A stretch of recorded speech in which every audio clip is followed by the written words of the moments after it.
सो आज हमारे साथ है बहुत ही beautiful, gorgeous and hot Nikki Tamboli. First of all Nikki, welcome to our channel. Thank you. Like top 3, how does it feel जब टॉप 3 बन के आप बिग बॉस 14 के फिनाले में स्टेज में खड़ी थी? What was the feeling? I feel great obviously, और आई नेवर फेल्ट कि इतने दूर तक मैं जाऊंगी, क्योंकि वापस आने के बाद मेरी गेम थोड़ी सी वीक पड़ गई थी. वो एक अपने आप को तो समझ में आता है कि हम कितने लैग बिहाइंड कर रहे हो. तो मुझे लगा नहीं था कि मैं टॉप 3 में पहुंचूंगी, क्योंकि मेरे कॉम्पिटिटर्स जो थे वो काफ़ी टफ थे. उन लोगों ने इंडस्ट्री में काफ़ी साल से काम किया हुआ था और मुझे बस 4 साल हो गए हैं.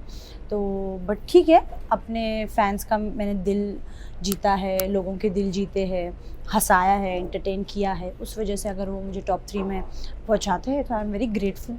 ओके, हमने आपकी जर्नी देखी. आई मस्ट से कि आपकी जर्नी वाकई बहुत एंटरटेनिंग थी फैंस के लिए, और साथ ही साथ कई सारे अप डाउन, आप एपिक भी हो गई थी, फिर से आई थी. बट आपसे जानना चाहें कि आप अपनी जर्नी को किस तरह देखती हैं बिग बॉस 14? ओके, तो मेरी बिग बॉस 14 की जर्नी बिल्कुल भी इजी नहीं थी, बहुत डिफ़िकल्ट थी. जब मुझे ये ऑफ़र आया था तभी मुझे पता था कि पूरा घर, ऐसा एक दिन आएगा कि पूरा घर मेरे अगेंस्ट हो जाएगा, क्योंकि मेरा नेचर बिल्कुल भी नहीं है कि मैं फ्लेक्सिबल रहूँ.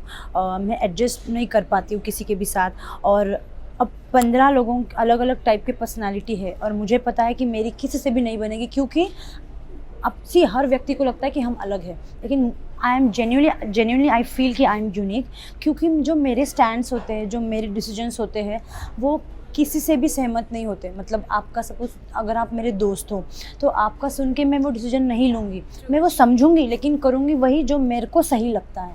तो मुझे पता था इतने लोग आए हैं, इतना गर्दी है घर के अंदर, किसी से भी जमेगी नहीं, कैसे अपने आप को फ्रॉन्ट करना है, कैसे अपने आप का पक्ष सही से दिखाना है कि मैं ही सही हूँ. तो मुझे पता था कि ये ऐसा सिचुएशन आएगा कि सब लोग अगेंस्ट हो जाएंगे. पहले ही हफ्ते पूरा घर, जब वो 7 आइटम्स का था, पूरा घर मेरे अगेंस्ट था. तो बहुत डिफ़िकल्ट जर्नी रही है, बहुत अप्स एंड डाउन्स.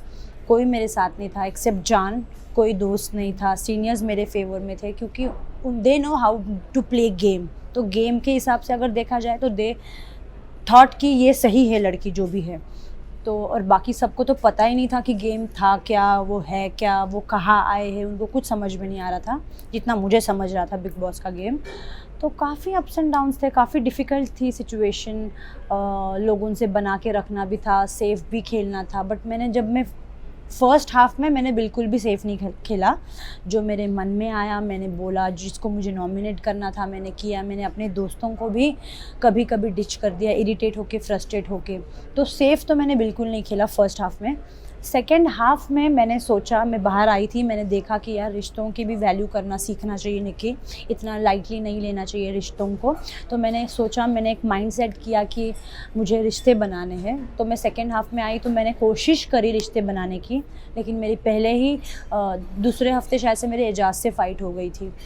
तो छोटे से रीज़न में तो मुझे ऐसे लगता है कि ताली एक हाथ से नहीं बजती. उनके तरफ से भी कुछ चीज़ें आई तभी मैंने ताली मारी, तो वो दोनों तरफ से आई थी. तो फिर वहाँ पे वो रिश्ता ख़त्म हो गया था. उसके बाद जान तो था नहीं, फिर मेरा किसी और से रिश्ता था ही नहीं. बाकी सब लोग मेरे को मतलब बस जानते थे. रुबीना अभिनव से मेरी क्रॉस थी, लेकिन जब मैं घर पे आई तो मुझे एक वाइब मिली रुबीना और अभिनव से कि वाह, दे आर हैप्पी कि मैं आई. तो मैंने अपने तरफ से भी हाथ बढ़ाया, उन्होंने भी हाथ बढ़ाया कि वो देखना चाहती. मतलब एक कैप्टन, मुझे आज भी याद है, एक कैप्टनसी का टास्क था और सब लोग कह रहे थे राहुल को कैप्टन बनाना है, और आई वॉज़ रेडी, मैं सैक्रिफाइस करने को रेडी थी. मैंने कहा कि ठीक है, मैं राहुल को कैप्टन बना दूंगी. तो फिर रुबीना और अभिनव ऑब्वियसली राहुल के अगेंस्ट से, उन्होंने कहा कि नहीं निकी, हम उसको नहीं बनाएंगे. लेकिन रुबीना ने मुझे कहा था एज अ फ्रेंड, मैं अपनी तरफ से हाथ बढ़ा रही हूँ कि मैं, अगर वो सैक फेंकने का बारी आएगा तो मैं राहुल का सैक फेंक दूंगी, मैं तुझे कैप्टन बनाऊंगी. तो तब मुझे लगा वाह, सामने से अगर कोई हाथ बढ़ा रहा है तो आई शुड ऑल्सो. और तभी से हमारा रिश्ता शुरू हुआ and it went very beautifully. और अभी तक वो रिश्ता है और आगे भी हमेशा रहेगा, क्योंकि एक बॉन्ड अगर दिखता है तो आप उससे कभी लड़ोगे नहीं, है ना. अगर झगड़ा होता भी है तो आप शांत रहोगे, आप गलतियाँ एक्सेप्ट कर लोगे, आप चुप रहोगे, आप एकदम साइलेंट.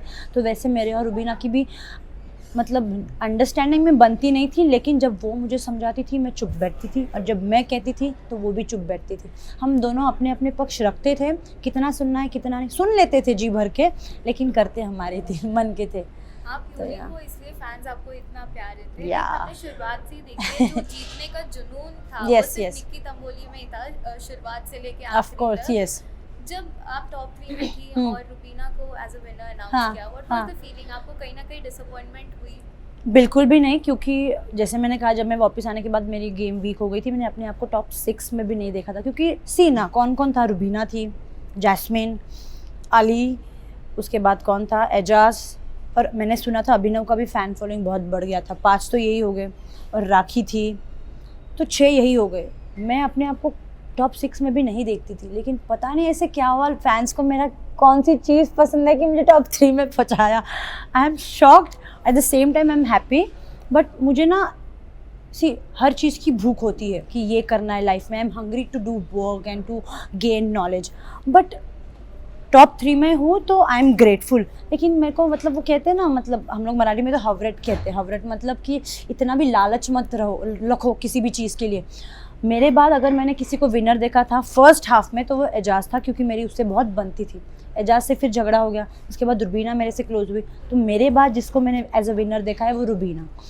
तो रुबीना जब जीती जब मैं बाहर निकलने से पहले मैंने रुबीना को बोला था, रुबीना मैं टॉप 3 में तो पहुंच गई, अगर मैं नहीं जीतती तो you have to take the trophy and come. तो उसने कहा अभी देखते क्या होता है बहन, अब लेट्स सी। मैंने कहा no, you are taking the trophy, I know. और मेरे बाद अगर मैंने किसी को विनर देखा है तो वो रुबीना को। बहुत ज़्यादा खुशी हुई, बहुत ज़्यादा खुशी हुई मुझे। ओके, जैसे कि आपने कहा कि जो आपको सेकंड इनिंग मिली थी बिग बॉस में, आपकी और रुबीना की काफ़ी अच्छी बॉन्ड बनी, सिस्टरहुड का एक बॉन्ड बना। तो रुबीना कितनी सपोर्टिव थी जो आपकी सेकंड इनिंग जो बिग बॉस 14 में स्टार्ट हुई थी? तो रुबीना एक ऐसी बंदी है, वो फ्रेंडशिप को और रिलेशनशिप को बहुत अच्छी तरह से समझती है और उसे संभाल के रखती है। She don't want to lose उसके जो क्लोज होते हैं, ठीक है। तो रुबीना कहती है कि अगर उसका कोई दोस्त है, अगर वो गलत भी है तो उसके फेवर में वो इतना बात करेगी कि गलत को भी सही वो कर देगी, वो दिखाएगी। She want to show like that कि आप गलत भी हो तो दुनिया के सामने वो आपको इंसल्ट नहीं करेगी, वो कहेगी कि आप सही ही हो। बाद में अकेले में आपको समझाएगी कि आप गलत थे, लेकिन आपका दिल कभी नहीं दुखाएगी। तो वो नेचर कहीं ना कहीं मुझे बहुत अच्छा लगा। मुझे छोटी छोटी चीज़ें बहुत अच्छी लगती। जब मैं बीमार पड़ती थी बिग बॉस के घर में, टास्क खेल के हमारे पैर दर्द होते थे, कमर दर्द होती थी, तो वो मेरी कमर दबाती थी, मैं उसके पैर दबाती थी। She used to take care of me like a sister, like a mother. वो फीलिंग मुझे घर में किसी से नहीं आई। जो सुकून बिग बॉस से बात करके मिलता था ना, वो मेंटली मिलता था। फिज़िकली इसने, रुबीना ने मेरी इतनी केयर की, ना सिर्फ मेरी, अली को जो वो भाई मानती थी उसका भी उसने इतना केयर किया है कि hats off to her. Wow. Okay, जान के साथ भी आपकी दोस्ती शुरुआत से रही, बीच में थोड़ा दोस्ती में अप एंड डाउन्स आए, अब क्या कुछ बॉन्ड आप जान के साथ शेयर करें? अभी तो हम बहुत अच्छे दोस्त बन गए। अभी यहाँ आने से पहले हम लोग बातचीत भी कर रहे थे। तो ही is a very sweet guy, काफ़ी जेन्युइन है। हाँ, गेम पॉइंट ऑफ व्यू से उसको गेम समझ में नहीं आया, but as a human being he is very talented, very sweet, very humble, very down to earth, very caring and also supportive है। सपोर्ट करता है, क्योंकि जब घर मतलब फर्स्ट 2 हफ्ते में पूरा घर मेरे अगेंस्ट था, he was the one to take stand for me, अपना थिंग्स कॉम्प्रोमाइज़ करता था for me। तो हाँ, लोग कहते थे उसका स्टैंड नहीं, बट मुझे जितना लगता है उसने मेरे लिए जितना नेसेसरी था मेरे लिए उसने स्टैंड लिया है। हालांकि उसके लिए नहीं लिया, लेकिन एक दोस्त के लिए स्टैंड लेना भी बहुत बड़ी बात होती है। He is very sweet. हमने देखा था कि जान जब एलिमिनेट हो रहे थे आप काफ़ी इमोशनल भी हो। हाँ, क्योंकि मेरा क्या होता है, हाथ से चीज़ निकल जाती है ना, तब मुझे एहसास होता है। ऐसे काफ़ी बार हुआ है। तो जान घर से चला गया और उसके बाद इमीडिएटली मुझे एक स्ट्राइक हुआ, यार जान नहीं है, और वो एक सुनापन सा है ना, वो महसूस हुआ। एंड देन आई फेल्ट किया, जब था तब तो इम्पोर्टेंस दिया नहीं कि अब वो फील हो रहा है कि यार वो चला गया। अब मैं सोनी पड़ गई थी, किससे बात करूँ मैं, कि वो हर टाइम मेरे आजू बाजू में रहता था, मुझे अच्छा लगता था जेन्यूनली। तो वो चले जाने के बाद मुझे समझा कि जो रिस्पेक्ट मैंने उसको दी नहीं, गेम के लिए उससे बदतमीज़ी करी, वो सबका एहसास हुआ। And then I felt very bad. Okay, like Rahul Vaidya ने भी काफ़ी कोशिश की थी आपसे दोस्ती बनाए हाँ। की बिग बॉस में, लेकिन ऐसा क्या हुआ जो आपके और उनके बीच में वो बॉन्ड नहीं शेयर कर पाए, दोस्ती वाला? मुझे ऐसे लगता है राहुल वैद्य जो है, he is also nice human being, अच्छा गाता है, दिल का अच्छा है, बट उसको वीकेंड पे कहा गया था जमूरा। तो अब कहा, ऐसे ही तो नहीं कहेंगे, मुझे भी तो कहा गया था थाली का बैंगन, क्योंकि समझ में नहीं आ रहा था ऑडियंस को कि कर क्या रही है, इधर भी नहीं उधर भी नहीं। तो वैसे उसको भी बोला था, क्योंकि उसको बोला था, मुझे ऐसे लगता है क्योंकि वो चाहता है कि हर व्यक्ति उसे सपोर्ट करे। जब वो कैप्टेंसी का टास्क था, वो बैग फेंकने वाला गुब्बारे का, वो हर किसी को जाके बोल रहा है कि मुझे कैप्टन बना, वो अपने बलबूते पे कुछ नहीं कर पा रहा था। आई अंडरस्टैंड बहुमत लेना भी एक गेम है कि आपकी तरफ सब लोग आ रहे हैं, बट इतना बहुमत लिया। मैंने फर्स्ट गेम की वो तो तीर तो मैंने ही मारा था ना, मैंने किसी और का फेंका और फिर किसने, अर्शी ने उसको नहीं बनाया। तो मुझे अब ऐसे लगता है कि you should be very smart. आप सबको बहुमत दे रहे हो, आपको बना भी रहे हो आप बहुमत में, नंबर गेम में आप सबको इकट्ठा कर भी रहे हो, लेकिन एक बंदी है जो गेम कभी भी बिगाड़ सकती है, और मैंने वो किया क्योंकि यार मतलब वो चाहता है कि हर वक्त उसका कोई ना कोई हेल्प करे। तो मेरी भी तो एक्सपेक्टेशंस थी कि मुझे भी आप बचाओ। स्टार्टिंग से मैंने उसको कभी नॉमिनेट नहीं किया, उसने मुझे 2 बार नॉमिनेट किया, ये कहते हुए कि वो मुझे टॉन्ट मारती है। यार मतलब आप दोस्त बोलते हो और फिर आप उसी दोस्त को नॉमिनेट करते हो। नॉमिनेशन का मीनिंग है कि घर से बेघर होना। मतलब आप दोस्त, अगर दोस्त है तो आप कैसे चाहोगे ना कि आप घर से चले जाओ, जो मैंने कभी नहीं चाहा उसके लिए। मैंने हमेशा उसको बचाया है, और मुझे नहीं लगता बचाने के बाद भी उसने मेरे साथ बैठ के कभी, ही वॉज नेवर थैंकफुल कि यार तूने मुझे बचाया। हालांकि जनता थे उसके लिए बाहर, आई न्यू इट, और उसको भी पता था कि उसकी जनता है, बट एक दोस्त भी तो होता है कि यू नो एक दोस्त ने बचाया तो उसको how you should be thankful to her. एक जेस्चर होता है, वो वाइब मुझे उससे कभी आई नहीं। वो स्वीट जेस्चर जो मुझे रुबीना से आई वो मुझे राहुल वैद्य से ऑनेस्टली नहीं आई। Even if he is a nice guy, of course he is, but वो एक वाइब नहीं आती। तो फिर मुझे लगा यार मैं खुश नहीं रह पाऊँगी ऐसी दोस्ती में, तो मुझे लगा कि मैं कितना हेल्प करूँ। तो आई वॉज लाइक, मैंने फिर पीछे हट गई थी कि बस हो गया यार। क्योंकि दोस्ती की बात चल रही है तो अली से भी कहीं ना कहीं आपकी दोस्ती हमने देखी थी, अब क्या कुछ है अली? अली से ना दुश्मनी थी ना सच में दोस्ती थी। अली से मैं जुड़ी हुई थी जस्ट बिकॉज ऑफ गेम, क्योंकि टास्क आता था और टास्क में अपना 100% इन्वॉल्वमेंट देती थी। अब जब वो लास्ट टास्क था वैलेंटाइन डे का, जो गुब्बारे फोड़ने थे, तो उसमें मेरा इन्वॉल्वमेंट विद अली था, क्योंकि it was only for the task था, इसीलिए मैं उसका फोड़ रही थी, उसे एंटरटेन बना रही थी, क्योंकि राखी ने हार मान ली थी, वो कह रही थी कि मैं कुछ करूँगी नहीं। तो मुझे उस गेम को बस एंटरटेनिंग बनाना था, इसीलिए मैं उसके साथ कर रही थी, उसके गुब्बारे फोड़ रही थी, उसके पीछे भाग रही थी। At the same time he is a very nice guy, I like him. उसका जो नेचर है, अपफ्रंट होकर जो गेम खेलता है, जो बोलता है डंके की चोट पे बोलता है, तो मुझे वो नेचर वाले लोग पसंद है, और मैंने उसको जेन्युइनली लाइक किया है। बाहर आने के बाद अब तक तो हमारी बात हुई नहीं, अगर भगवान ने चाहा हमारी दोस्ती रहे आगे भी तो बताने। ओके, लेकिन कंटेस्टेंट्स ने हमेशा बोला है कि आप दोस्ती करते हैं सिर्फ मतलब के लिए कि आपको गेम में आगे बढ़ना है। सो मैंने किससे, मुझे नहीं लगता मैंने किसी से मतलब के लिए दोस्ती करी थी। हालांकि मैं एक ऐसी व्यक्ति हूँ जिस बंदी को घर के एक सदस्य ने नॉमिनेट किया है, लेकिन आई एम वेरी थैंकफुल कि रुबीना ने मुझे बचाया, वरना जिसके पास भी बचाने का ऑप्शन आया था किसी ने बचाया नहीं, सबने रुबीना ने भी मुझे फर्स्ट हाफ में तो कितने बार नॉमिनेट किया है। हालांकि जितना मुझे याद है मैंने रुबीना को नॉमिनेट नहीं किया है, क्योंकि मेरा और उसका कुछ बॉन्ड था ही नहीं।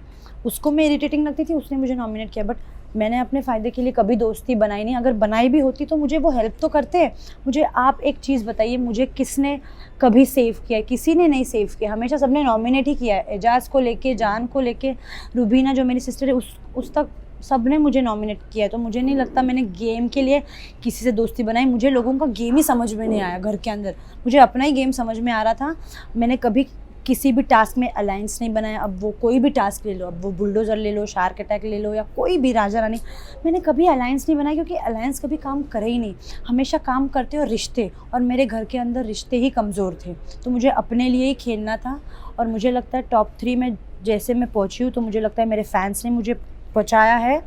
मेरा जो ये था घर में जो कंट्रीब्यूशन था फॉर बिग बॉस, ये मुझे लगता है ये बढ़िया था, फैंस का दिल जीता है। और कहीं ना कहीं मुझे लगता है एंड में रुबीना का जो मेरे तरफ झुकाव था, और जिस तरीके से उसने मुझे सपोर्ट किया और मुझे फाइनलिस्ट बनाया, तो यू कांट वॉक अलोन। आप अकेले नहीं चल सकते, आपको फैंस को लेके, रिश्तों को लेके, टीम को लेके आपको साथ में बढ़ना आवश्यक है। आप अकेले कभी नहीं बढ़ सकते, और मेरे लोग मेरे साथ जुड़े हुए थे, इस बात की मुझे खुशी है। Okay, second last question. Big boss में कई रिश्ते बने, जैसे अली जैस्मिन के बने, पवित्रा एजाज के बने। आपको क्या लगता है ये जो रिश्ता है ये जेन्युइन था कि सिर्फ बिग बॉस में गेम प्ले करने के लिए ये फेक रिलेशन उन्होंने क्रिएट किया? ओके, मुझे लगता है आपको किसी के लिए भी कभी भी प्यार हो सकता है, लाइकिंग हो सकती है, और डेफिनेटली ये जो रिश्ते बने हैं वो जेन्युइन है। मुझे बिल्कुल भी नहीं लगता ये फेक रिलेशन है या फेक दोस्ती है। दोस्ती पहले से थी अली और जैस्मिन की, अब तो एक दूसरे के प्यार में भी है, तो obviously it's genuine, it's very nice. और एजाज और पवित्रा का भी लाइकिंग एक दूसरे के लिए था, अट्रैक्शन था, लाइकिंग था, अब प्यार में वो कन्वर्ट हो गया है, तो obviously it's also genuine. Okay, lastly Nikki, what you have to say all the fans, because हमने आए दिन देखा ट्विटर पे आप ट्रेंडिंग करती रहती हैं, फैंस को क्या कहना और क्या कुछ आने वाले प्रोजेक्ट पे अब आप वर्क ऑन कर रहे हो? मुझे अपने फैंस को यही कहना है कि आप लोगों ने जिस तरह से मुझे सपोर्ट किया, प्यार किया, मैं जिस तरह से आपके दिलों में बसी हुई हूँ वैसे ही मैं बसी रहूँगी आगे भी। आपको मैं जितना एंटरटेन कर सकती हूँ, जितना हंसा सकती हूँ उतना हंसाऊँगी। मैं आप लोगों से बहुत प्यार करती हूँ, मुझे आप लोगों ने ही बनाया है। Without my fans I am nothing. मैं बस हार्ड वर्क कर सकती हूँ, वो वर्क को आप लोग अप्रिशिएट करोगे, आप लोग उसको यहाँ से यहाँ तक लाओगे, तो my fans are very important part of my life. और आने वाले दिनों में you will see me in music videos, hopefully you will soon see me in movies, so just wait for it and keep loving me. I love you a lot. Wow, thank you so much. Thank you. It was amazing having a Thank you. conversation with you. Thank you. so Thank you.